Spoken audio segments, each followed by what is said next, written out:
திடீரென எடப்பாடியை நேரில் சந்தித்த செங்கோட்டையன் அழைப்பு கொடுத்ததால் சர்ச்சை. தமிழ்நாட்டில் 2026 சட்டமன்ற தேர்தல் நெருங்கி வரும் வேளையில் அதிமுக மற்றும் பாஜக இடையிலான தொகுதி பங்கீடு குறித்த பேச்சுவார்த்தைகள் அரசியல் வட்டாரத்தில் பெரும் பரபரப்பை ஏற்படுத்தியிருக்கிறது. அதிமுக கூட்டணியில் இடம்பெற்றுள்ள பாஜக இம்முறை சுமார் 50 தொகுதிகளை பெற வேண்டும் என்பதில் உறுதியாக இருப்பதாக தெரிகிறது. இதற்காக மத்திய உள்துறை அமைச்சர் அமித்ஷா குறிப்பிட்ட 50 தொகுதிகள் அடங்கிய பட்டியலை எடப்பாடி பழனிசாமியிடம் வழங்கியுள்ளதாக தகவல்களும் தெரிவிக்கின்றன. அதிமுக வழங்கும் பலவீனமான தொகுதிகளை ஏற்க பாஜக விரும்பவில்லை என்றும் வெற்றி வாய்ப்புள்ள குறிப்பிட்ட தொகுதிகளை குறிவைத்து இந்த பட்டியல் தயாரிக்கப்பட்டுள்ளதாகவும் கூறப்படுகிறது. இருப்பினும் பாஜகவின் இந்த 50 தொகுதிகள் கோரிக்கையை ஏற்பதில் அதிமுக தலைமைக்கு சில தயக்கங்கள் இருப்பதாகவும் தெரிகிறது. திமுக கூட்டணியில் ஏற்கனவே காங்கிரஸ், விடுதலை சிறுத்தைகள், கம்யூனிஸ்ட் கட்சிகள், மதிமுக போன்ற பல கட்சிகள் இருக்கிறது. ஆனால் இந்த முறை காங்கிரஸ் ஆட்சியில் பங்கு கேட்டு வேண்டும் என்ற கோரிக்கையை வலியுறுத்தி வருகிறது. மாநில அரசின் ஆட்சியில் பங்கேற்க வேண்டும் என்ற அவர்களின் கோரிக்கையை திமுக ஏற்கவில்லை. இருந்தாலும் காங்கிரஸ் தன் கோரிக்கையை விட்டுக் கொடுக்காமல் தொடர்ந்து அழுத்தம் கொடுத்து வருகிறதாம். ஆனால் இதனை திமுக தலைமை ரசிக்கவில்லை என்றும் கூறப்படுகிறது. இந்த நிலையிலோ நடிகர் விஜய் தொடங்கியுள்ள தமிழக வெற்றிக் கழகம் புதிய அரசியல் சக்தியாக உருவாகியுள்ளதால் 2026 தேர்தலில் போட்டி கடுமையாக இருக்கும் என்பது தெளிவாகியிருக்கிறது. இதனால் திமுக கூட்டணி கணக்குகளில் பெரிய மாற்றங்களை செய்ய யோசித்து வருவதாகவும் கூறப்படுகிறது. குறிப்பாக காங்கிரஸ் கூட்டணியில் இருந்து வெளியேறினாலும் பிரச்சனை இல்லை, அதற்கு பதிலாக தேமுதிகவை கூட்டணிக்குள் கொண்டு வரலாம் என்ற நிலைப்பாட்டில் சில திமுக தலைவர்கள் இருக்கின்றனர் என பல தகவல்களும் வெளியாகி வருகிறது. தேமுதிக இதற்கு முன்பு ஒருபோதும் திமுகவுடன் கூட்டணி அமைத்ததில்லை. ஆனால் 2026 தேர்தலில் 9 தொகுதிகள் வழங்க திமுக முன்வந்துள்ளதாகவும் கூறப்படுகிறது. அதிலும் பிரேமலதா விஜயகாந்த் மற்றும் விஜய பிரபாகரன் போட்டியிட விரும்பும் சில குறிப்பிட்ட தொகுதிகளையும் ஒதுக்கி கொடுக்கலாம் என்ற முன்மொழிவையும் வந்திருக்கிறதாம். கடந்த முறை அவர்கள் போட்டியிட்ட 25 தொகுதிகள் திமுக கைக்கு திரும்பியிருக்கிறது.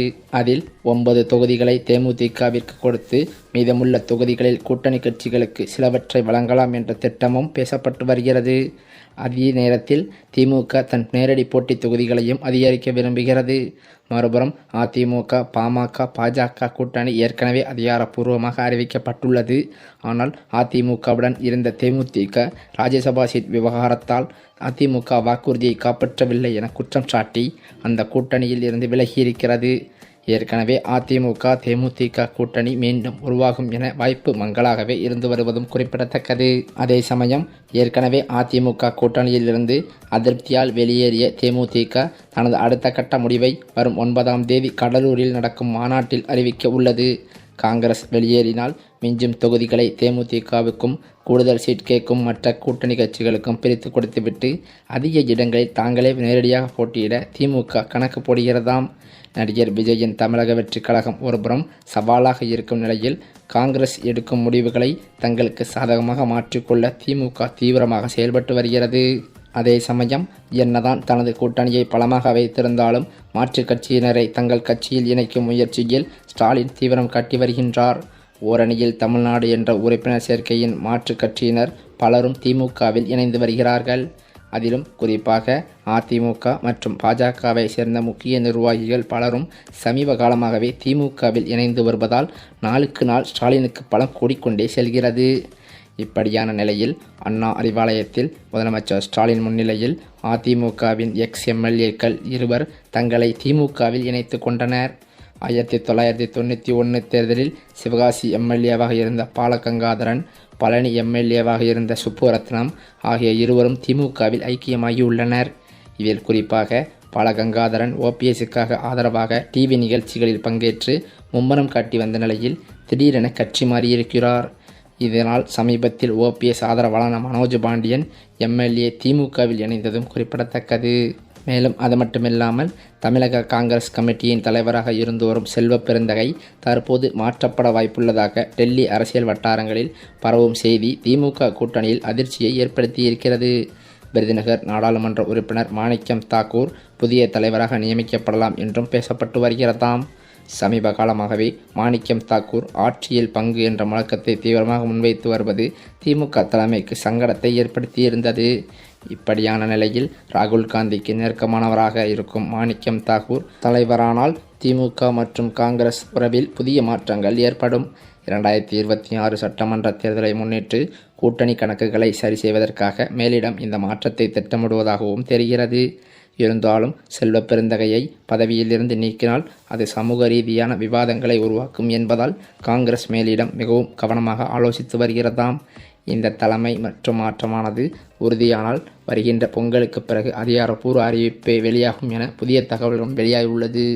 ஏற்கனவே தமிழகத்தில் வரவிருக்கும் சட்டமன்ற தேர்தலை முன்னிட்டு அரசியல் களம் வேகமாக சூடுபிடிக்க தொடங்கியிருக்கிறது. மேலும் கூட்டணியில் உள்ள காங்கிரஸ் கட்சி இந்த முறை ஆட்சியில் பங்கு வேண்டும் என்று பிடிவாதம் பிடித்து வருகிறதாம். இதற்கு திமுக உடன்படாத நிலையில் ஒருவேளை காங்கிரஸ் கூட்டணியை விட்டு வெளியேறினால் அந்த இடத்தை தேமுதிகவை கொண்டு நிரப்ப திமுக தலைமை திட்டமிட்டிருக்கிறதாம். இப்படிப்பட்ட நிலையில்தான் தமிழகத்தில் விரைவில் சட்டசபை தேர்தல் நடைபெற இருக்கும் நிலையில் தேதி எப்போது அறிவிக்கப்படும் என்ற கேள்வி அரசியல் வட்டாரத்தில் பெரும் எதிர்பார்ப்பை ஏற்படுத்தியிருக்கிறது. இதற்காக அனைத்து அரசியல் கட்சிகளும் தீவிரமாக தயாராகியும் வருகின்றனர். இந்த சூழலில் தேர்தல் அறிவிப்பு தொடர்பான முக்கிய தகவல் வெளியாகியிருக்கிறது. கடந்த 2021ஆம் ஆண்டு நடைபெற்ற தமிழக சட்டசபை தேர்தலில் திமுக வெற்றி பெற்று ஆட்சியை கைப்பற்றியது. அதன் தொடர்ச்சியாக 2021 மே 7ஆம் தேதி திமுக தலைவர் மு.க. ஸ்டாலின் தமிழக முதல்வராகவும் பதவியேற்றிருந்தார். தற்போது அந்த ஆட்சியின் 5 ஆண்டு காலம் 2026 மே மாதத்தில் நிறைவடைய இருக்கிறது. இதனைத் தொடர்ந்து அடுத்த சட்டசபை தேர்தலுக்கான பணிகளில் அரசியல் கட்சிகள் முழுவீச்சில் ஈடுபட்டு வருகின்றன. இந்த முறை தமிழகத்தில் 4 முனை போட்டி நிலவி வந்தது.